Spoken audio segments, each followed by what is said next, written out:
사도신경으로 우리의 신앙을 고백합니다. 나는 전능하신 아버지 하나님 전지의 창조주를 믿습니다. 나는 그의 유일하신 아들 우리 주 예수 그리스도를 믿습니다. 그는 성령으로 잉태되어 동정녀 마리아에게서 나시고 본디오 빌라도에게 고난을 받아 십자가에 못 박혀 죽으시고 장사된 지 사흘 만에 죽은 자 가운데서 다시 살아나셨으며 하늘에 오르시어 전능하신 아버지 하나님 우편에 앉아 계시다가 거기로부터 살아있는 자와 죽은 자를 심판하러 오십니다. 나는 성령을 믿으며 거룩한 공교회와 성도의 교제와 죄를 용서받는 것과 몸의 부활과 영생을 믿습니다. 아멘. 우리 찬송가 528장 찬양하겠습니다. 찬송가 528장입니다. 찬송가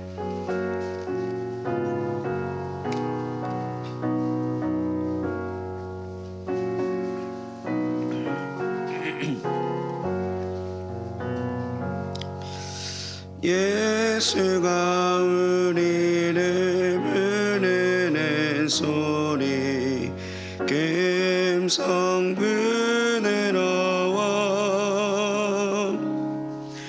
문 앞에 나와서 사면을 보며 우리를 기다리네.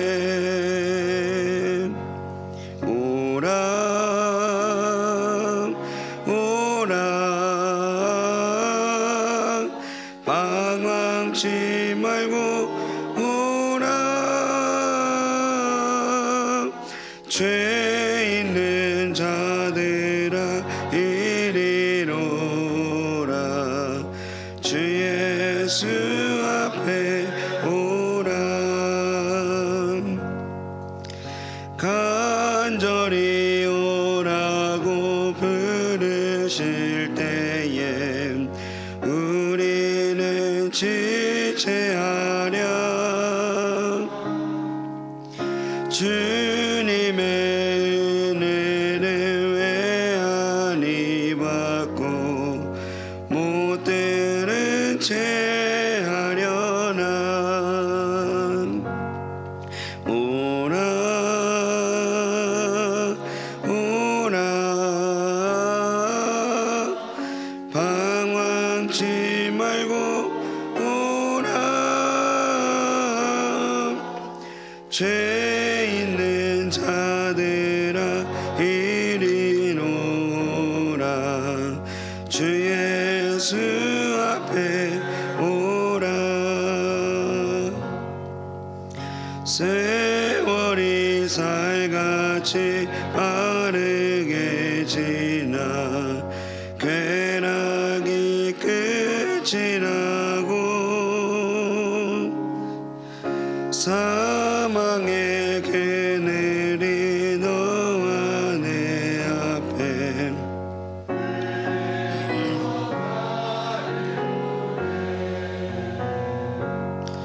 오라 오라. 방황치 말고 오라. 죄 있는 자들아 이리로 오라. 주 예수 앞에 오라. 우리를 위하여 예비해 두신 영원한 집이 있어. 죄 많은 세상을 떠나게 될 때 영접해 주시겠네. 오라 오라. 방황치 말고 오라. 죄 있는 자들아 이리로 오라. 주 예수 앞에 오라. 아멘. 오늘 우리에게 주신 하나님 말씀은 구약 성경 예레미야 애가 5장 1절에서 14절까지 말씀입니다. 성경 말씀 예레미야 애가 5장 1절에서 14절까지 말씀입니다. 1절부터 14절까지 말씀 한 절씩 교독하신 후에 마지막 절은 합독하겠습니다. 여호와여, 우리가 당한 것을 기억하시고 우리가 받은 지옥을 살펴보소서. 우리의 기업이 외인들에게, 우리의 집들도 이방인들에게 돌아갔나이다. 우리는 우리 아버지 없는 고아들이오며 우리의 어머니는 과부들 같으니 우리가 은을 주고 물을 마시며 값을 주고 나무들을 가져오며 우리를 뒤쫓는 자들이 우리의 목을 눌러싸우니 우리가 기진하여 쉴 수 없나이다. 우리가 애굽 사람과 아수르 사람과 악수하고 양식을 얻어 배불리고자 하였나이다. 우리의 조상들은 범죄하고 없어졌으며 우리는 그들의 죄악을 담당하였나이다. 종들이 우리를 지배하며 그들의 손에서 건져낼 자가 없나이다. 광야에는 칼이 있으므로 죽기를 무릅써야 양식을 얻사오니 굶주림의 열기로 말미암아 우리의 피부가 아궁이처럼 검으니이다. 대적들이 시온에서 부녀들을 유다 각 성읍에서 처녀들을 욕보했나이다. 지도자들은 그들의 손에 매달리고 장로들의 얼굴도 존경을 받지 못하나이다. 청년들이 맷돌을 지어 엎치며 아이들이 나무를 치다가 엎드려 지우며 노인들은 다시 성문에 앉지 못하며 청년들은 다시 노래하지 못하나이다. 아멘. 기도하겠습니다. 참 좋으신 주님, 은혜와 사랑을 진심으로 감사합니다. 오늘 하루의 첫 시간을 이렇게 주님 앞에 드려 주의 음성을 듣게 하심을 진심으로 감사합니다. 하나님, 오늘 우리가 말씀 앞에서 더욱더 온전히 서기 원합니다. 말씀을 통하여 우리 자신을 점검케 하시고 우리가 정말 주님과 동행할 수 있는 힘과 은혜를 허락하여 주시옵소서. 하나님, 예물 드린 손길 가운데 하나님 복의 복을 더하여 주시옵소서. 일천번제를 드리며 하나님 앞에 소원을 두고 올리는 하나님 정말 그의 마음을 기억하시고 기도에 응답하시고 더욱더 하나님의 살아계심을 간증하며 경험할 수 있는 우리 모두가 될 수 있도록 인도하여 주시옵소서. 감사드리며 예수님 이름으로 기도드립니다. 아멘. 할렐루야. 오늘 참석하신 모든 성도님들께 주님의 은혜가 함께 하시기를 축복합니다. 우리가 지금 읽고 있는 예레미야 애가는요, 총 5개의 애가로 되어 있습니다. 뭐 이제 한 장 한 장씩이 전부 다 이제 애가 이렇게 단위로 이렇게 끊겨 있는 거예요. 그래서 우리가 오늘 보는 이 5장은요, 예레미야 애가에 담긴 5번째 애가가 되겠습니다. 근데 이 각 애가마다 이제 특징이 조금씩 다르긴 합니다. 이제 뭐 공통적으로는 주제는 뭐 똑같이 이 망해가는 그 예루살렘을 바라보면서 그 슬픔을 노래하는 것은 똑같긴 하지만 특별히 이제 오늘 본문인 5번째 애가는요, 그 본을 우리가 지금 본인들이 당한 그 고난에 대해서 하나님께 제발 불쌍히 여겨달라고 하나님께 기도하고 있는 그런 기도문이 담겨 있는 것을 볼 수가 있습니다. 저는 개인적으로 이 애가가 참 그 많이 묵상하기가 힘듭니다. 이제 제가 특히 좀 그 힘든 것은 저는 이제 약간 그 이과 출신이라서 더 그런 것 같아요. 약간 뭔가 본문이 있으면 분석에 들려 하고 이걸 쪼개서 나눠서 어떻게든 무슨 얘기하려고 하는지 막 이렇게 하려고 하는 그런 성향이 있는데 사실 애가는 그렇게 읽는 것은 아니죠. 그러니까 애가는 여러분들도 마찬가지로 먼저 이해하실 것이 있다면은 애가는 뭔가 이게 고난에 대한 문제를 해결해 주려고 우리에게 쓴 것은 결코 아닙니다. 오히려 이제 이거는 시잖아요. 시이고 이제 노래이지 않습니까? 그러다 보니까 이게 애가를 이제 쓸 때는 뭔가 해결을 받으려고 그리고 뭔가 이걸 우리에게 전달해 주려고 쓴 것이 아니라 이제 그들이 당하는 그런 그 고난들을 시나 이렇게 노래로 지어서 부름을 통하여서 이 슬픔 자체를 노래하면서 어때요? 여러 가지 감정들을 쏟아내고 거기 가운데 이제 위로를 받는 이제 그런 모습 때문에 그렇습니다.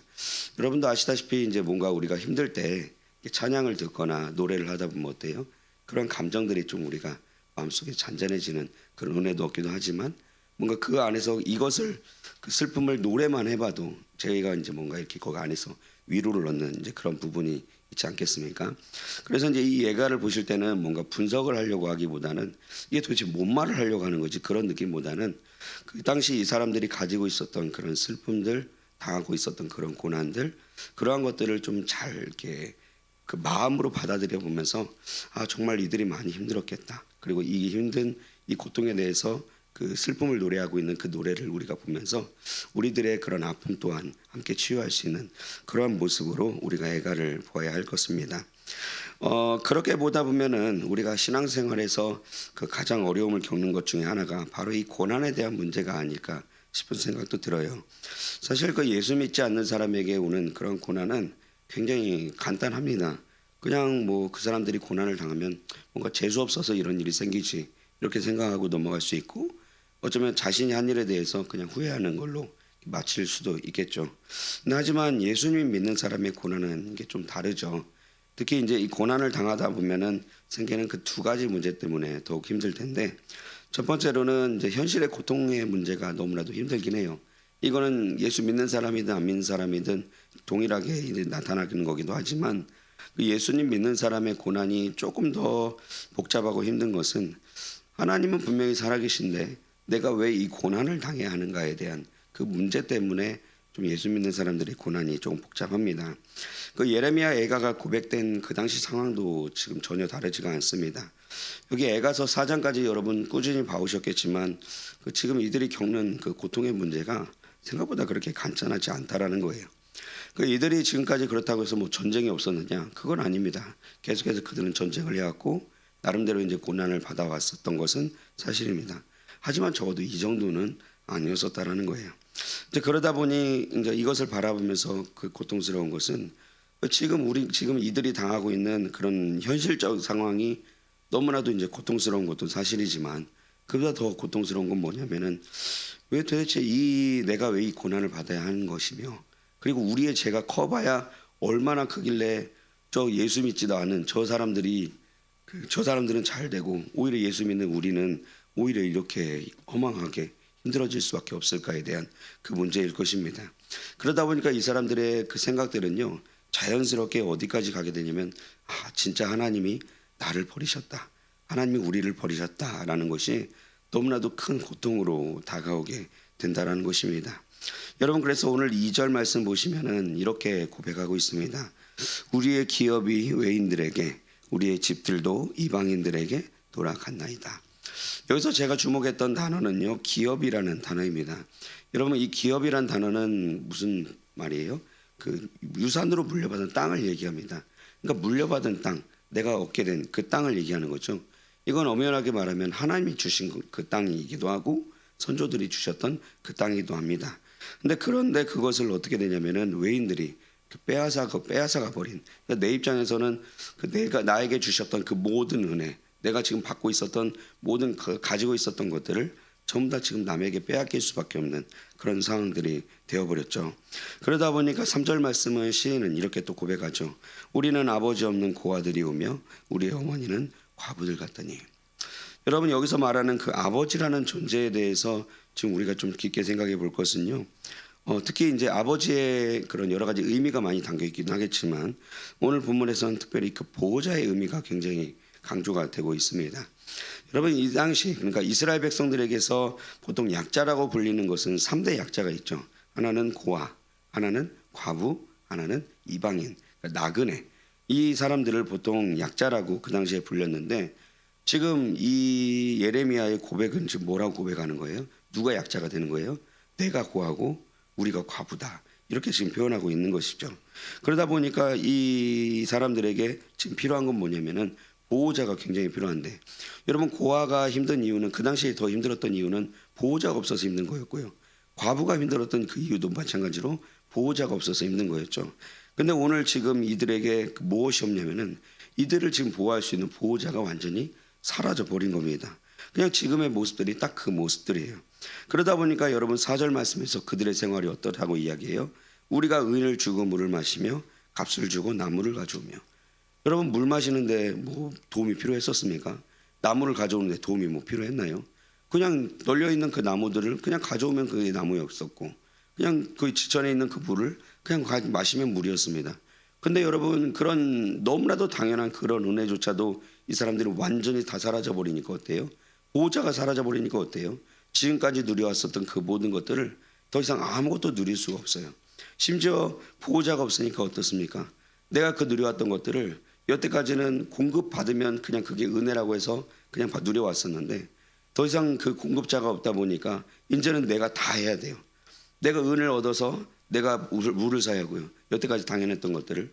그리고 내가 돈을 벌어서 내가 나무를 살 수밖에 없는 그런 환경이 되어버렸다라는 것입니다. 그러다 보니까 5절 말씀도 좀 비슷한 이야기들을 계속 이어가죠.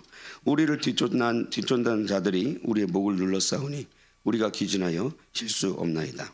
여러분, 목을 눌렀다라는 것은 다른 번역본 보니까 멍에를 졌다라는 그 의미와 비슷하게 사용이 됩니다. 여러분, 자유가 없어요. 뭔가 내가 보호자의 그늘 아래 없으면은 내가 뭔가 자유할 것 같은데 보호자의 그늘 아래 없다 보니까 내가 항상 무엇에 눌린 삶을 그렇게 살 수밖에 없습니다. 또 보호자가 없다 보니까 기진하여 쉴 수 없다라고 그래요. 여러분, 진짜 기진맥진한데 쉴 수가 없어요. 왜 쉴 수가 없어요?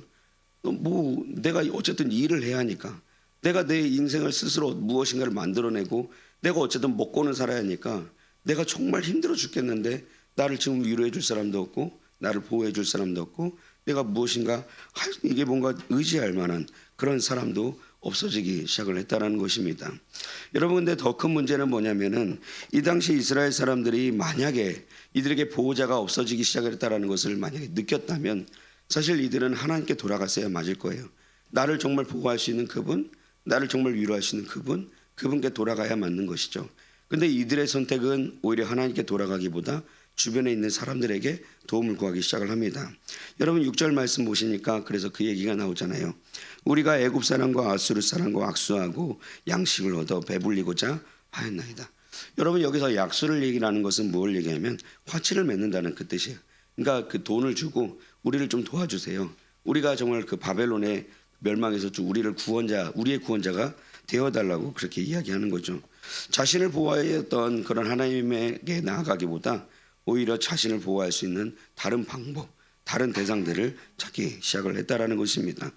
역사적으로 실제로 그랬습니다. 바벨론이 쳐들어왔을 때 이 사람들은 오히려 바벨론에게 그 어떠한 이런 하나님을 의지하면서 이들을 방어하기보다는 오히려 아수르와 화친을 맺고 이 사람들을 방어하려고 했었고, 그 애굽에게, 이집트에게 의존해서 바벨론에게 대항하려고 한 적이 있었습니다. 여러분, 근데 그 결과는 결국 어떻게 돼요? 고스란히 후손들에게 떠안게 되었다라는 것이죠. 그래서 7절 말씀은 그렇게 이야기하는 겁니다.